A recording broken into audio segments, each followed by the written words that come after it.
a room, but the lights come down from the ceiling. Dad wasn't there the whole time. They're calling people in, so things are starting to move quickly. So I'm like, oh, okay.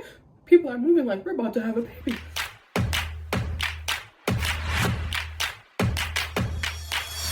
And resume. Into position, she gets gloved up. She's like, okay, push. So I'm pushing, and there's no mirrors or anything, but the TV is on the wall, and it's decent size, but it's angled to where I happen to look up and I can just see black. So I'm like, oh my God, that's her head. And I did like 3 pushes at this point. So she's like, Dad, do another push, and you can give me another one push. And I wasn't in pain, but I felt where she was, and it was very uncomfortable because I guess she was like crowning. And I'm like, she can't stay here, so I'm gonna push again. So I'm pushing. I did maybe 10-15 pushes and just feel the whoosh, and she was out. It was like, it was so crazy. I feel like I was so, I wouldn't say checked out, because I know I've heard stories of people like disassociating and they give birth and just kind of like, I need to mentally catch up to what just happened. I think because I was on the drugs, I felt so separated from the experience, because it wasn't like I'm feeling the pain of pushing my child out into the world. I'm just like, yeah, you know, I'm pushing, the baby's gonna come out, so they say. So she comes out and they put her on my chest, but immediately I'm like, she's not crying how she needs to be. And she's like, no, it's okay. It's fine.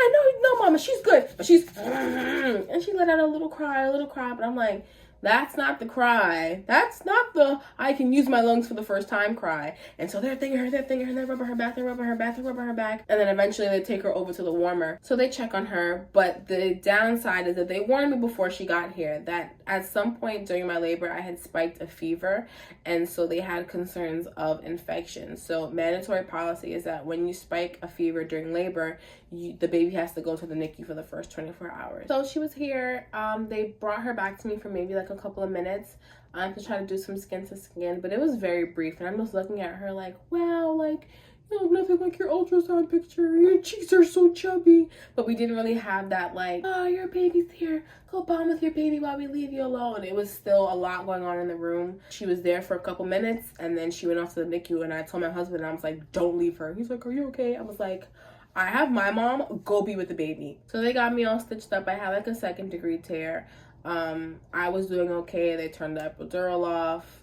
They did what they had to do, and it was such a surreal experience because one moment the room was full with people. It was a production, there were lights, it was just a lot going on, and then it was quiet. Like everyone had gone, the birthing team left, my baby wasn't there, my husband wasn't there. It was just me and my mom in this empty ass room, and it was just kind of like, whew. So that was crazy. But thankfully, one of the nurses that was there, at least, she knew I was like super hungry. So she brought food for me. So we ate, and then my husband FaceTimed me from the NICU so I can see her.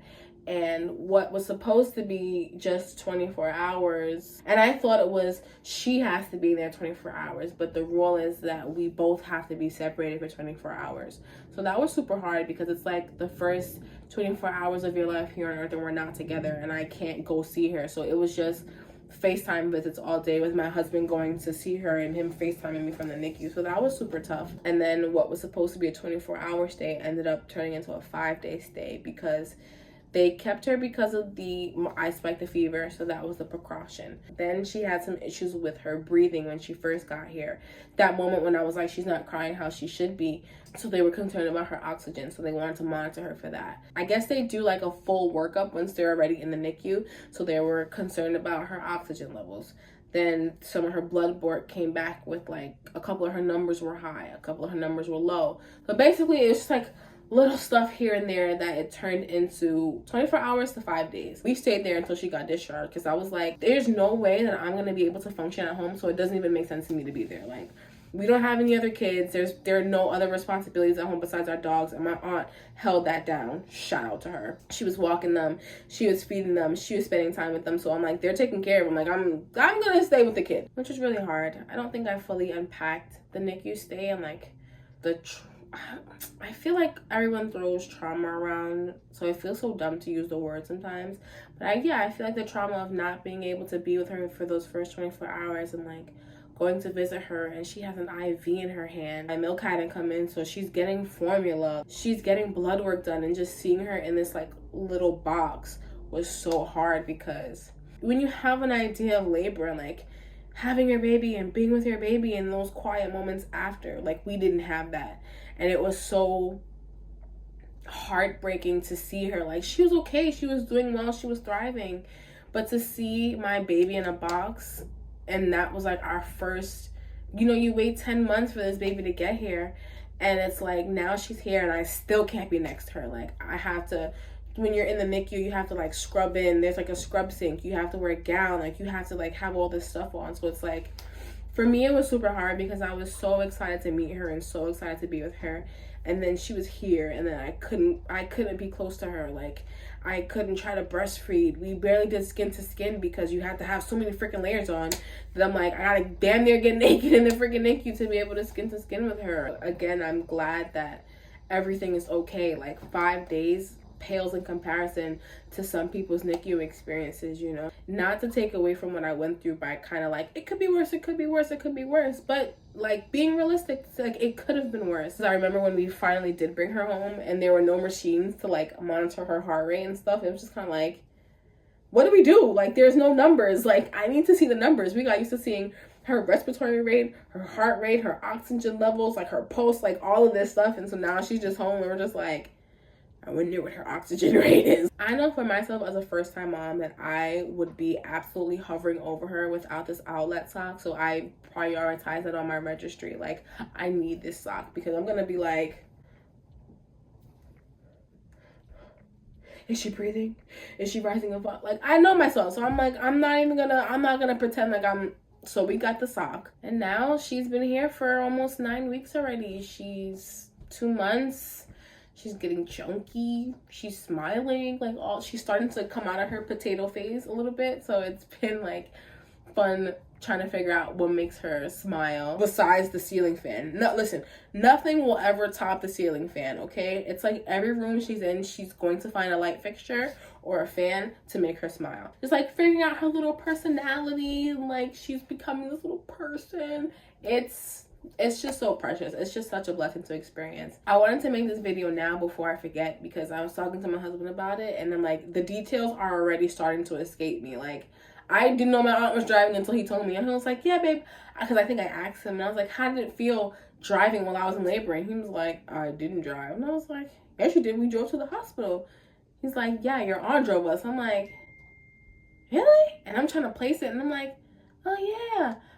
I was just so out of it in the back seat that I like, there are certain moments that I'm like feel kind of fuzzy on. Like, I feel like I remember the big things, but like there's a lot to my labor that I know is like, it's gone forever. But yeah, I'm super grateful for the team that we had. I delivered at Downstate here in Brooklyn, and I feel like we were there long enough for, I think, 3 shift changes, and everyone that came in contact with us, they were super nice, they were super helpful, everyone was super respectful. Like, it was just a great experience all around, honestly. Like, the staff there were absolutely amazing, and when, you know, when I give birth again, you know, please God, if I'm in Brooklyn, I'm gonna go back to Downstate because the team there was just absolutely exceptional. Like, I had such a great experience there, and I know that that's not the norm for a lot of people, unfortunately, especially, you know, the conversation around Black women and maternal health. That's like, we can make a whole separate video about that. But I wanted to share that it's not all bad, and labor isn't always scary and traumatizing and terrible and the worst thing that could ever happen. I feel like my labor was pretty smooth, and I feel like because my labor is smooth, I'm like, hell yeah, let's do it again. Like, I'm excited to experience it all over again. Like, part of always wanting to have children is having these ideas of what that experience would look like. What will it be like to be pregnant, and what will it be like to go through labor and give birth? And now that I've had a taste of these things, I'm just like, oh yeah, hell yeah. I think I would try natural for the next one.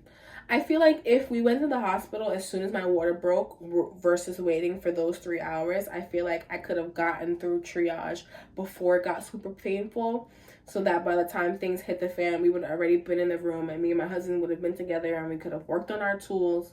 But who knows? I might have still gotten the drugs anyway. So yeah, if you're an expecting mom, it's not all bad. It's not all scary. Your labor is what you make it. It's not always terrible. It's not always super good and super smooth either. So I feel like your labor is going to be your own, whatever that's going to look like. And to not be scared. Because listen, one way or another, the baby is going to come out. And the prayer is that you'll be healthy and that the baby will be healthy. That's about as much as you can control. And on that note, mommy duties are calling. This is the bundle. And the husband! They were being mentioned this whole time! Thank you for sticking around day 2 of my ramblings. I appreciate it. Hopefully it won't be 17 days before we can do this again. And don't forget your beverage. Okay, I'll see you guys in the next one. Bye.